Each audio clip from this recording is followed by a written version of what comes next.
Barangay LS 97.1. Forever. Mga kwento ng pag-ibig, kwento ng pag-asa at mga kwento ng buhay dito sa Barangay Love Stories. Love Stories.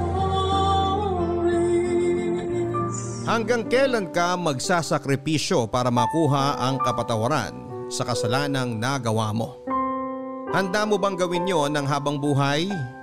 O dapat na huminto ka na kapag nakaramdam ka na ng pagod para sa sarili mo? Dear Papa Dudut, ako nga pala si Maris, 21 years old at nagtatrabaho sa isang department store bilang sales clerk at isang avid listener ninyo dito sa Bacolod since high school pa po ako. Sa totoo lang ay matagal ko na rin pong gustong sumulat sa inyo upang magbahagi ng aking kwento ng buhay. Alam ko kasi na maraming kabarangay ang pwedeng makarelate sa kwento ko at marami rin akong aral na pwedeng maiwan kung sakali. Papadudot, lumaki po ako sa isang maliit pero masayang pamilya. Solong anak lamang po kasi ako ng daddy at mami ko kaya medyo na-spoil nila ako. Lalo na ni daddy. At aaminin ko na isa po akong certified daddy's girl. Sobrang close po kasi kaming dalawa, Papa Dudut. At sa tuwing mapapagalitan ako ni mami ay si daddy ang palaging kakampi ko. Siya po ang tagapagtanggol ko sa mga palo at sermon ni mami. Siya rin ang tigalambing ko kapag nalulungkot ako. Kaya nga naniniwala ako na isa ako sa mga pinakaswerteng tao na nagkaroon ng tatay na kagaya ng daddy ko. Papa Dudut, lumaki nga po ako na medyo spoiled ng mga magulang ko. At dahil doon ay nagsimula akong magrebelde. Nasa second year high school ako nang magsimula ako na maging pasaway sa kanila, pati na rin sa pag-aaral ko. Naging bulak-bulak ko at napabarkada. Hindi ko po nilalahat pero siguro ay normal naman po sa isang kabataan ng minsan ay mapariwara sa buhay. Lalo na kapag bigla na lang silang pinaghihigpitan ng kanilang mga magulang. Papadudot, hindi naman po ako napariwara pero naging palasagot talaga ako sa mga magulang ko. Umabot pa sa halos nasampal ako ng daddy ko dahil sa pabalang na pakikipag-usap ko sa kanila ni mami nang minsan na umuwi ako ng 10 oras ng gabi galing sa bahay ng isang kabarkada. Kaya sa galit ko ay muli akong umalis ng bahay noon at pumunta sa barkada ko upang magpalipas ng sama ng loob. Hanggang sa makatanggap ako ng isang text mula kay Tita Ivy ko, ang kapatid ni mami. Ang sabi niya ay nasa ospital daw sila at kailangan ko na raw pumunta doon dahil may nangyaring hindi maganda sa daddy ko.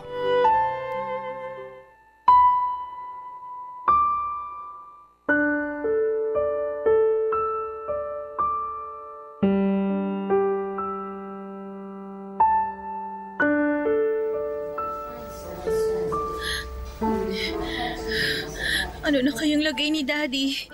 Sana ayos lang siya. Kasalanan ko to eh. Hindi ko talaga mapapatawad ang sarili ko kapag hindi naging maganda ang lagay niya. Maris, mabuti nandito ka na. Saan ka ba nanggaling? Kanina pa kita tinatawagan. Sorry po, Tita Ivy. Si Daddy po, nasan? Kumusta na po siya? Maris, huwag ka sana mabibigla ha. Magpakatatag ka sa malalaman mo tungkol sa daddy mo. Ano pong nangyari sa kanya? Nasaan po si Daddy? Ano pong nangyari sa kanya, Tita? Maris, ang daddy mo. Tita, ano po ba talagang nangyari? Sabihin niyo na po sa akin, nasaan ang Daddy ko? Anong ginagawa ng batang yan dito? Ate, humilahon ka muna. Humilahon? Paano ako hihinahon kung nakikita ko yung salot na yan dito sa harapan ko? Mami! Huwag mo ko matawag-tawag na mami, ha? Alam mo ba kung ano nangyari sa daddy mo? Nang dahil sa'yo, wala na siya! Naiintindihan mo ba yun? Maris! Wala na ang daddy mo! Ano po? Wala na po si Daddy? Oo! At ikaw may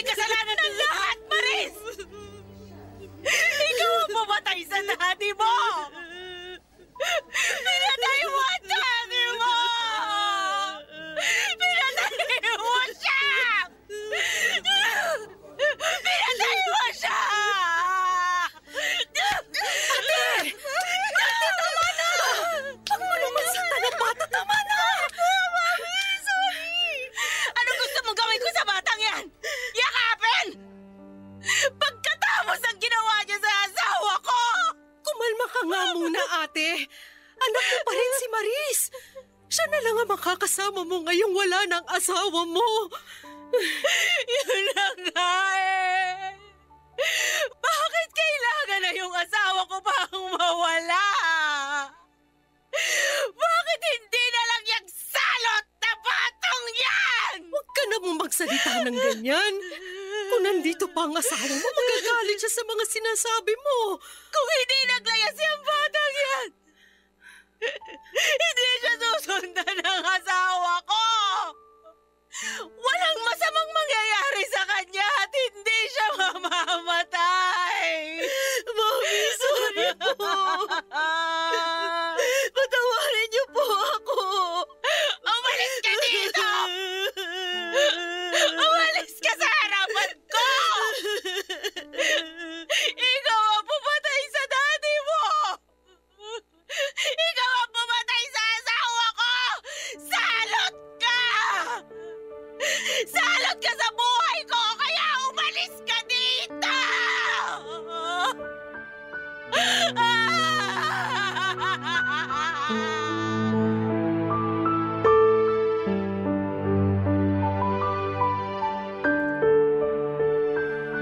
Papadudot nang makarating nga ako sa ospital ay doon ko nalaman ang lahat ng mga nangyari. Nang umalis ako sa bahay ay umalis din si Daddy para sundan at hanapin ako. At sa kalagitnaan ng paghahanap niya sa akin malapit sa lugar ng kabarkada ko ay napagtripan daw siya ng 2 drug addict. Pinagnakawan si Daddy at pagkatapos ay pinagsasaksak. May nakakita sa mga nangyari at kaagad na nadala sa ospital si Daddy pero kaagad din siyang binawian ng buhay. Papadudot, sobra kong sinisisi ang sarili ko dahil sa mga nangyari. Oo, nahuli at naikulong ang 2 drug addict na may kagagawa ng mga nangyari kay Daddy pero sarili ko pa rin ang sinisisi ko sa pagkamatay niya. Tama naman si Mami. Kung hindi dahil sa akin ay hindi aalis si Daddy sa bahay. Hindi siya mapapahamak at hindi siya mamamatay. Kaya tinanggap ko lahat ng galit at paninisi ng mami ko. Papadudot mula nang mailibing si Daddy ay malaki ang nagbago sa bahay. Nawala ang masasayang tawanan at napalitan ng araw-araw na katahimikan. Palagi kasing tulala noon si Mami at bigla-bigla na lamang umiiyak. Mabuti na lamang at nagawa niyang makabalik sa kanyang trabaho pagkatapos ng halos 2 buwan. Pero hindi na rin bumalik pa ang masayahin at mapagmahal kong ina. Papadudot, mag-iisang taon na po ang lumipas pero kahit kailan ay hindi nawala ang galit ni Mami sa akin. Palaging mainit ang ulo niya sa tuwing makikita niya ako at umaabot pa sa halos pisikal na niya akong sinasaktan. Pero tinanggap ko ang lahat ng yon. Tinanggap ko kung gaano kasakit kasi kasalanan ko naman talaga ang lahat ng mga nangyari.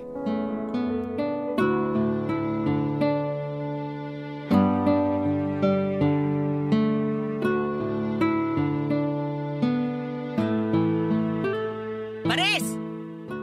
Maris, nasaan kang bata ka? Maris! Mami, bakit po? Saan ka ba galing? Kanina pa kita tinatawag ah. Naglilinis po kasi ako ng banyo. Anong ginawa mo dito sa blouse ko? Bakit may mancha ng pula to? Sorry po, hindi ko po kasi napansin na humalo po siya sa mga dekolor niyong damit kaya po… Kaya naman tiyahan. Kasi maglalaban na nga lang, tatanga-tanga ka pang bata ka. Natabunan po kasi yung blouse niyo na yan, Mami. Akala ko po nahiwalay ko na lahat ng puti sa mga may kulay nung magsimula na ako maglaba. Bakit? Wala ka bang mga kamay at mga mata para paghiwa-hiwalayin ng tama ang mga damit ko? Sorry po talaga. Matatanggal pa ba ng sorry mo na yan ang mancha dito sa blouse ko, ha? Sabihin mo sa akin, anong gagawin ko ngayon dito sa blouse na to? Mami, nasasaktan ako. Talagang masasaktan ka sa akin para magtanda ka? Halika dito sa labas! Papakita ko sa'yo kung paano dapat maglaba! Halika! Dito! Dito! Ayan! Wala ka nang ginawang tama! Lalaba ka na nga lang, hindi mo pa gagawin ng maayos! Aray ko, Mami! Ate naman! Ano ba ginagawa mo sa anak mo? Tita Ivy! paglalaba. Tinuturuan? Halos ilublob mo na siya dyan sa palangkanan ng tubig Pwede ba, Ivy? Huwag ka nga makialam. Hindi mo nga alam kung anong nangyari kaya galit na galit ako sa katangahan ng bata na yan. Maglalaba na lang, hindi pa ayusin. Kung paglalaba lang din pala ang kinagagalit mo dyan, hindi mo na siya kailangan pasaktan ng ganito. Ate naman, hanggang ngayon ba si Maris pa rin ang sinisisi mo sa pagkawala ng asawa mo? Ivy, wag mo akong simulan ha. Wala ka kasing alam sa nangyari eh. Wala kayong alam! Pare-pareho lang kayo! Ayos ka lang ba, Maris? Opo, tita. Pagpasensya mo na lang muna ang mami mo, ha? Mag-iisang taon pa lang kasi mula nung mawala ang daddy mo. Kaya hanggang ngayon, hirap pa rin siyang tanggapin ang lahat. Kaya habaan mo muna sana ang pasensya at pag-unawa mo sa kanya, ha?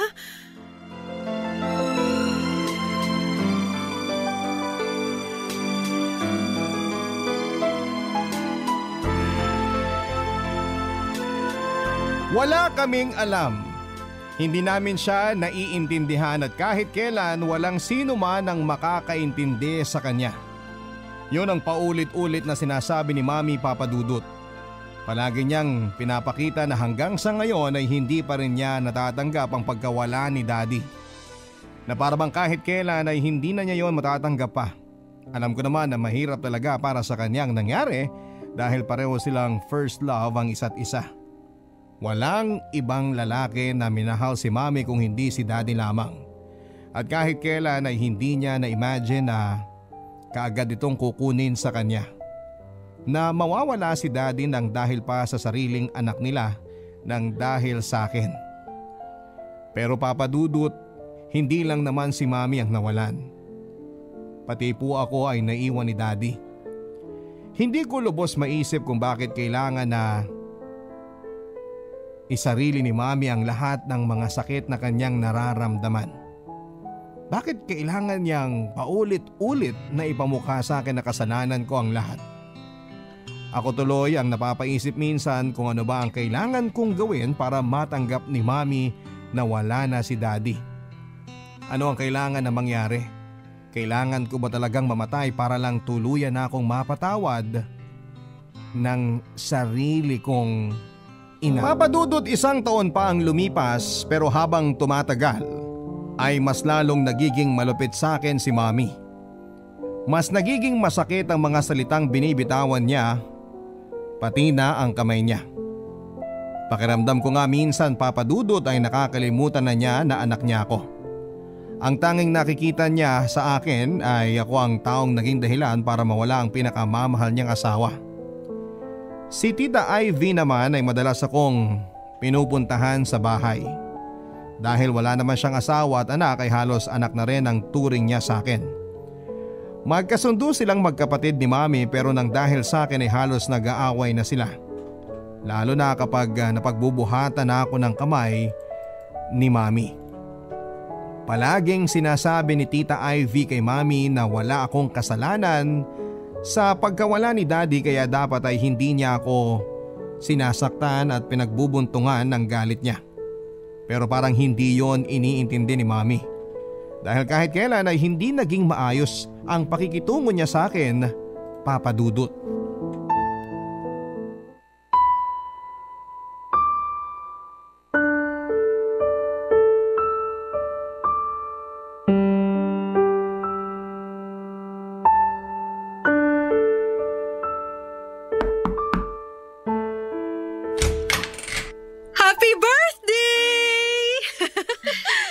Tita, kayo po pala. Pasok po kayo. Oh, birthday na birthday mo ngayon. Bakit ang lungkot na mukha mo, Maris?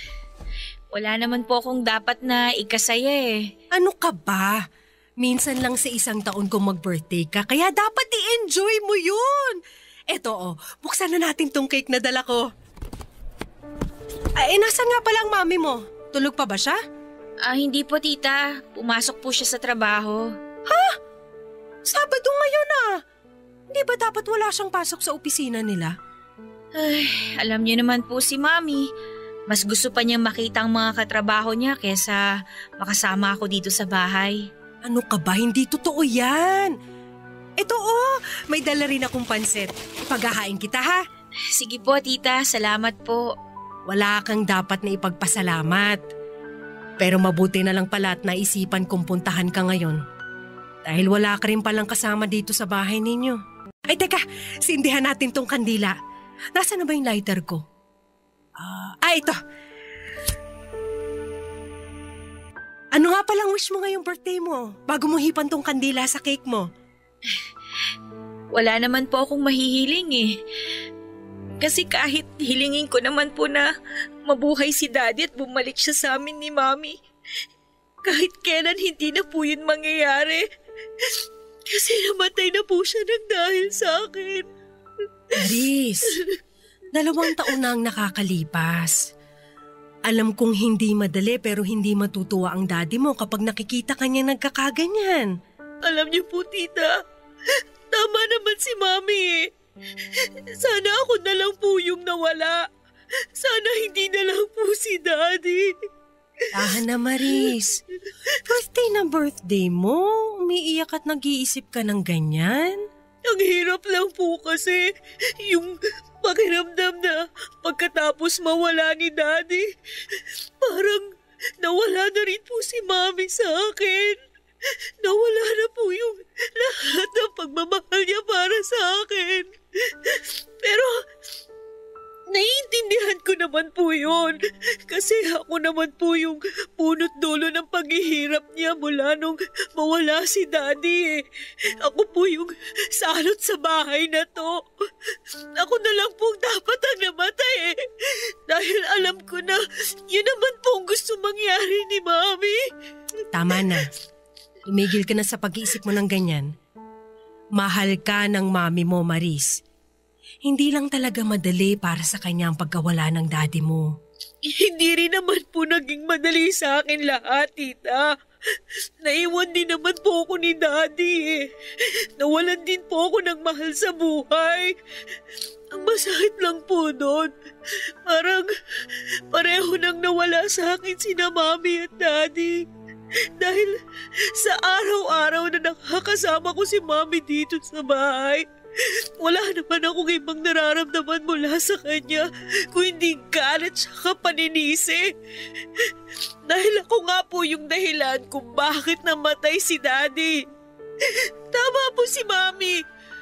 Ako po yung pumatay kay Daddy, tita. Ako po yung dahilan ng pagkamatay niya. Ako na lang po sana yung namatay.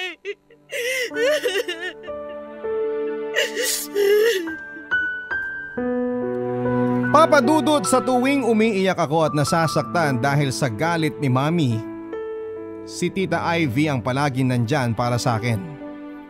Kapag kasama ko siya kahit papaano ay gumagaan ang pakiramdam ko. Kasi siya na lamang ang tao na nagpaparamdam sa akin ng pagmamahal. Oo, tuluyan na po talagang nawala ang pagmamahal sa akin ni Mami. Para nga pong hindi na siya nakakatagal na kasama ako sa bahay. Lalo na sa mga espesyal na okasyon kagaya ng birthday ko, Pasko o kahit bagong taon. Palagi niyang ginugugol ang oras niya sa kanyang trabaho. Palagi siyang nasa opisina at kapag sa mga okasyon na kagaya ng birthday ko, si Tita Ivy ang palaging nandyan para samahan ako. Siya rin ang palaging nakikinig sa lahat ng mga hinaing ko at sa lahat ng mga pagdaramdam ko kay Mami. At lahat ng sama ng loob ko sa buhay. Pero Papa Dudut, hindi pala pwedeng manatili ang isang tao sa tabi mo sa habang buhay para i-comfort ka at masandalan mo. Dahil dumating ang araw na umalis din si Tita Ivy para magtrabaho sa abroad. Kahit madalas naman kaming nagkakatawagan ay muli kong naramdaman na mag-isa na lamang ako sa buhay. Iba pa rin kasi yung kasakasama ko si Tita Ivy. Sa bahay kasi halos ay hindi na kami nagkikita ni Mami. Ang allowance ko sa school ay iniiwan na lamang niya sa lamesa bago siya pumasok sa kanyang trabaho. At kung may kailangan man akong bayaran na para din sa school ay itetext ko na lamang sa kanya o kaya naman ay mag-iiwan ako ng note sa harap ng refrigerator namin. Kapag nagkakasama naman kami paminsan-minsan sa hapagkainan ay palagi lamang kaming tahimik. Kapag sinusubukan ko kasing magsalita o kaya ay kakausapin siya ay palagi siyang nagsusungit at nauuwi sa padabog na pagpasok niya sa loob ng kwarto niya. Kaya tiniis ko na lamang ang lahat, Papa Dudut. Mas pinagbuti ko ang pag-aaral ko para kahit papaano ay hindi ako makulong sa lungkot. Para rin kahit paano ay mapansin ni Mami na malaki ang pinagbago ko.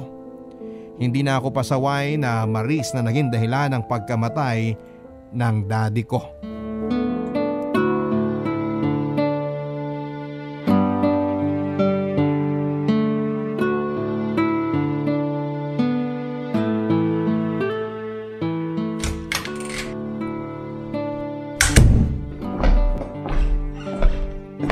Mami, nandito po pala kayo ngayon sa bahay.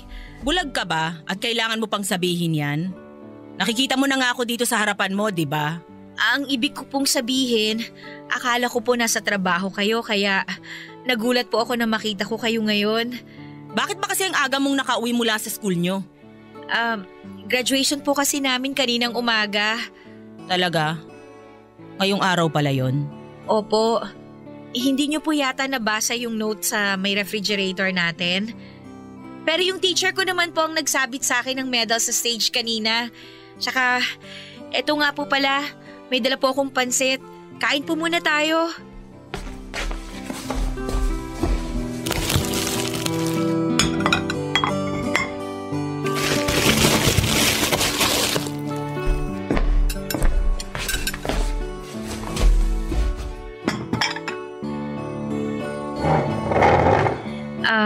Mami, eto nga rin po pala yung medal ko.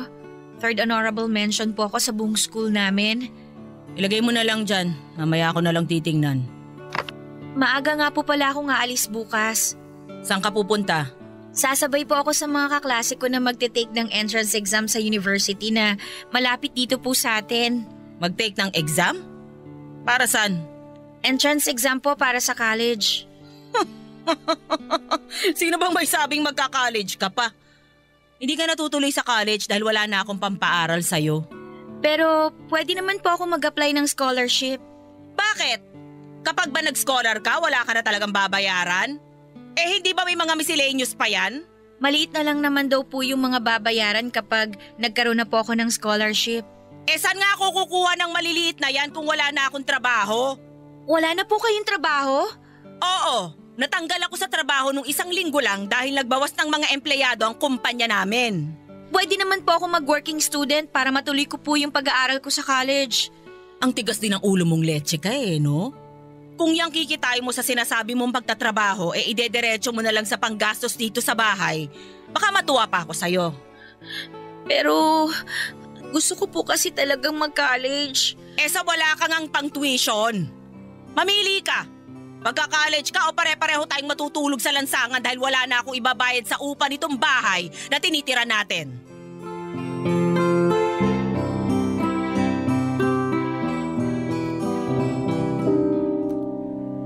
Papa Dudut, hindi na nga ulit pa akong pumasok hindi na ulit pang pumasok sa trabaho si Mami. Totoo pa lang sinasabi niya na isa siya sa mga nabawasan o nabawas na empleyado sa kumpanya nila. Akala ko ay ilang araw lang siyang mananatili sa bahay para magpahinga pero umabot yon ng ilang linggo hanggang sa maging buwan. Hindi na rin siya naghanapan ng ibang trabaho. Kung umaalis man siya ng bahay ay para lamang makipagmadyong sa mga kapitbahay. Paminsan-minsan naman ay uuwi na may dalang pagkain pero madalas ay wala. Kaya tuluyan na akong nawala ng pag-asa na pag-aaralin niya ako sa kolehiyo. Si Tita Ivy naman ay medyo dumadalang na ang pagtawag at pangungumusta sa akin, Papa Dudut. Nalaman ko na nabuntis pala siya ng katrabaho niya doon sa ibang bansa at nagpaplano na rin sila na magpakasal. Noong huling beses kaming makapag-usap ay sinabi na pala sa kanya ni Mami na wala na itong trabaho. Kaya nag-offer siya sa akin na tutulungan niya ako sa pag-aaral. Pero ako na rin po ang tumanggi sa alok ni Tita Ivy, Papa Dudut. Ayoko kasing maging pabigat sa kanya lalo na at magkakaroon na siya ng sarili niyang buhay at pamilya sa ibang bansa. Kaya sinabi ko sa kanya na hihinto na lamang muna ako sa pag-aaral at maghahanap ng trabaho. Oo, Papa Dudut. Nag-decide na po muna ako na huminto ako sa aking pag-aaral. Pero pansamantala lamang po yun dahil nangako ako sa sarili ko na gagawin ko ang lahat para makabalik ako sa pag-aaral. Yung kasi ang pangarap sa akin ni Daddy, ang makita niya ako sa stage na kumukuha ako ng college diploma, kaya gagawin ko ang lahat ng yon para matupad. Papadudot ng sumunod na buwan ay naghanap na nga ako ng trabaho.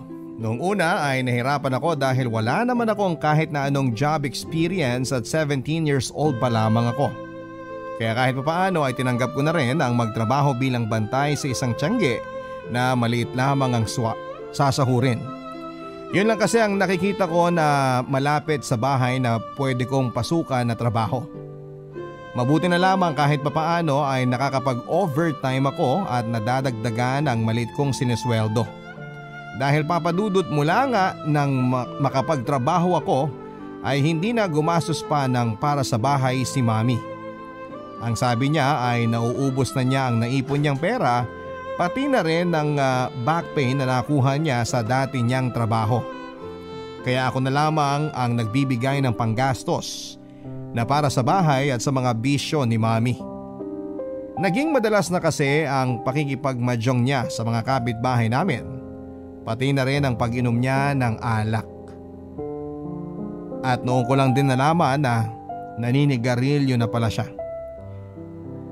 Papadudot, lahat ng mga ginagastos niya sa pangbisyo niya ay madalas na sa akin niya kinukuha.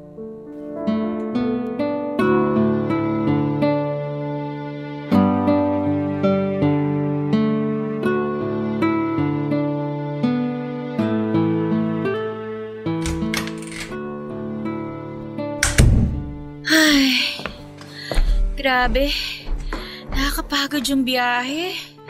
Ang lapit na nga lang ng tiyanggi dito sa bahay, ang tagal ko pa bago nakauwi. Nakapaghain na nga lang muna at nagugutom na rin ako kanina pa.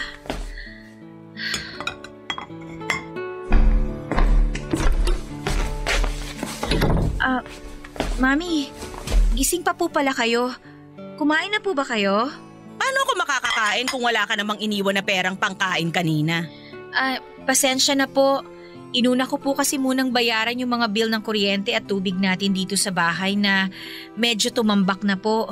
At yung natira po sa sweldo ko kanina, ginamit ko naman po pambili ng konting grocery. Pero may dala rin po akong kanin at ulam. Binili ko dyan sa karinderya. Sabay na po tayong kumain, Mami. Ano pa nga ba? Kanina pa kumakalamang tiyan ko sa gutom kaya hindi mo na ako kailangang ayain pa.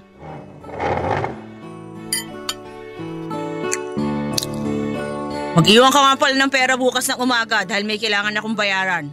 Sige po, may natira pa pong konti sa sinweldo ko kanina. Mga magkano po bang kailangan nyo, Mami? 2,000. Po? Mami, medyo malaki po yung binayaran natin sa tubig at kuryente dahil ilang buwan na po tayong hindi nakabayad.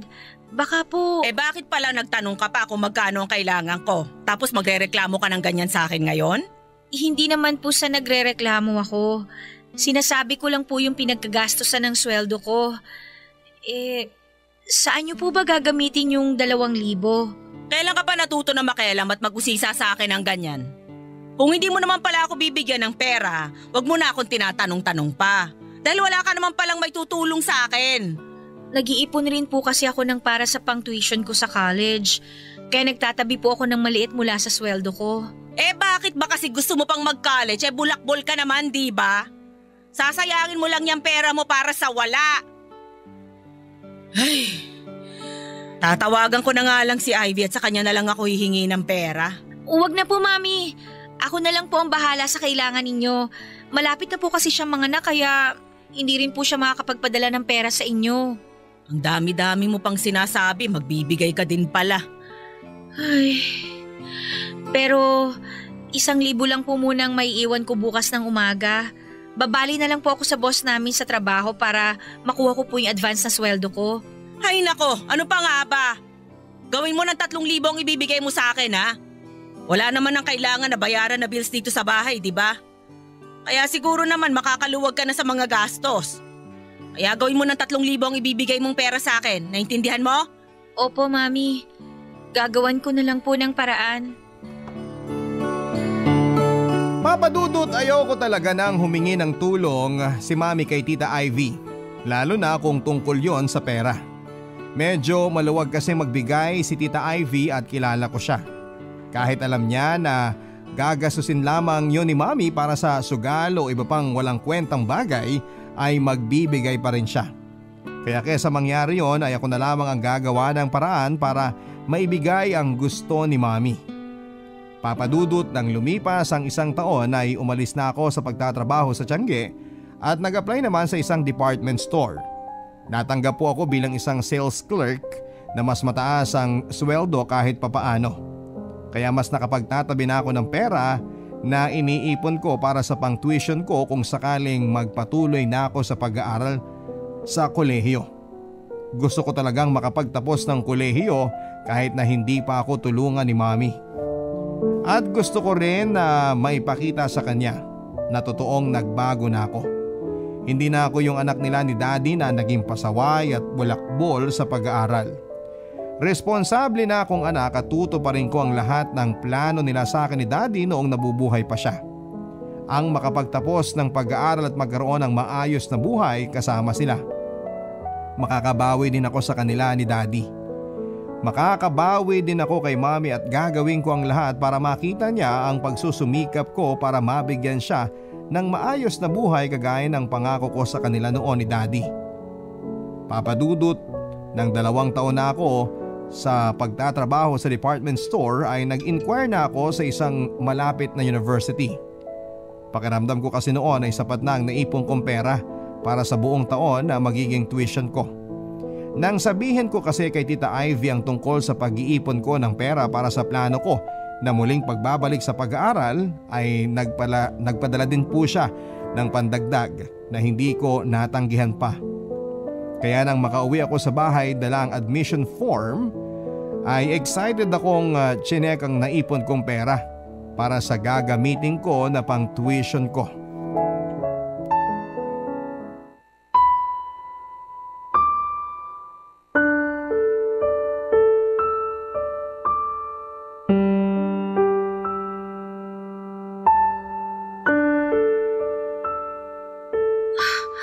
Teka, bakit nagkalat ang mga gamit ko dito sa kwarto? Tsaka, bakit bukas tong lalagyan ko ng pera? Hala, halos lampas kalahati ang nawala dito sa mga naipon ko ah. Ay, nako.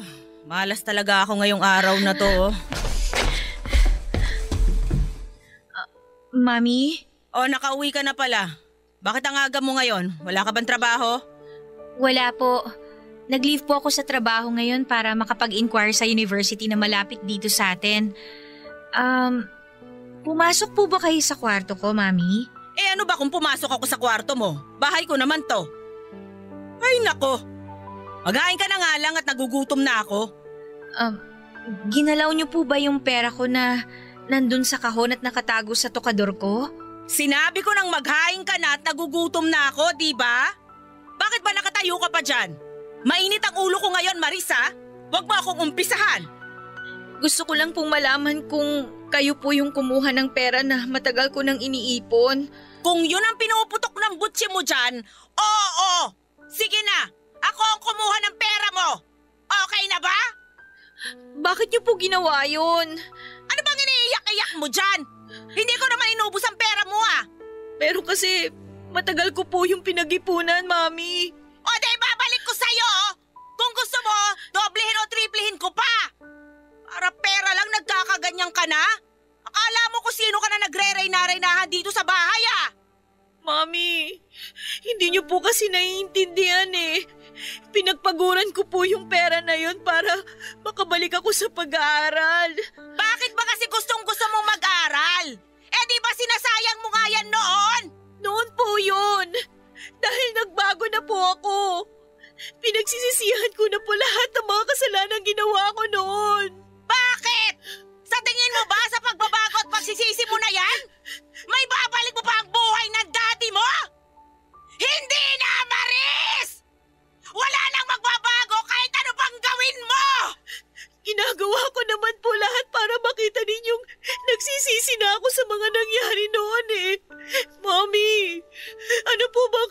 kailangan kong gawin para mapatawad ninyo ako? Wala! Dahil kahit kailan, hindi mo na nga may babalik pa ang buhay ng daddy mo! Kahit anong gawin mong pagsisisi, paghingi ng tawad o pagsusumikap sa lecheng pag-aaral na yan, wala nang magbabago, Maris! Hindi na mabubuhay pa ang daddy mo! Naiintindihan mo ba yan? Kaya hindi niyo na po ako mapapatawad. Kaya kalimutan niyo na lang po ako bilang anak ninyo. At habang buhay niyo na lang po akong kabubuhian. Oo! Dahil sa tuwing nakikita kita, naaalala ko lang lahat ng sakit sa pagkawala ng daddy mo. Tuwing nakakasama kita, bumabalik lahat ng pagdurusa ko. At tuwing naririnig ko ang boses mo, mas lalo kong naiisip na kahit kailan, hindi na babalik pa ang daddy mo. Kaya kahit kailan, hindi na kita mapapatawan, Maris. Dahil nalibing ang daddy mo, inilibing ko na rin ang katotohanan na may anak pa ako. Alam niyo po, Mami, pinangako ko po noon sa sarili ko na hindi ako mapapagod na intindihin kayo. Dahil ako naman po talaga yung may kasalanan kung bakit galit na galit kayo sa akin. Pero ang hirap po pala talaga. Lalo na kung paulit-ulit lang po tayong ganito. Na kahit anong pagsasakripisyo ko para sa inyo, hindi nyo naman yung nakikita. At ngayon ko lang naramdaman na ayoko na. Pagod na po akong ipagsiksikan sa inyong sarili ko at hingiin ang kapatawaran ninyo. Pagod na po akong mahalin kayo bilang mami ko. Ayoko na! Ayoko na!